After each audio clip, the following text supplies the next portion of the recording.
amakuru go kutandika kutana n'abeebembezi basya gahamibwa Sheikh Aduyu Murshid Mwesije Commissioner abankole kigezi cya komermo y'obusiramu amurundogo ntugamba akuteza oburuuru ngantu zafutorana abo bono enkiko zono mu Uganda mu Supreme Council zikaragaho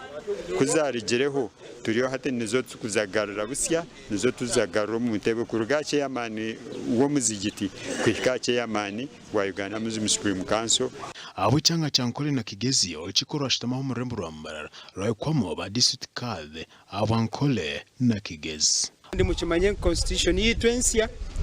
neichiriza kandi etiremu eminyeto na n'abacara kugumangu bari mu tekateka n'obutegeki bw'obusiramu so abo eminyeto mwena ni mbaterero muranga mugezeho kureba ngo ni Mutooraane eminyeto mugenzi yanyu tushabana munonga abantu abashomere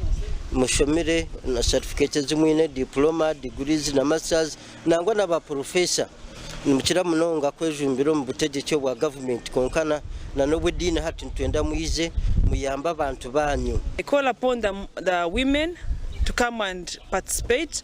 in these elections. Feel free to be active in these elections. Come and take up positions. The women and the youth, please come and mizigiti, for example, ebiri 18 byo kwezoku emizigiti eri kusare juma nibwo eri kuja kubana yetorana abantu abakuza hitware rero birabi na bibiri byo 11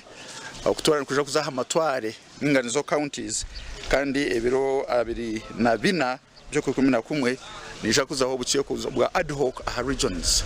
obwo ni baronda amabantu abokuja kweronda mu kandi kutoranamo aba members ba General Assembly. Our TV West ndisenyomo Gideon.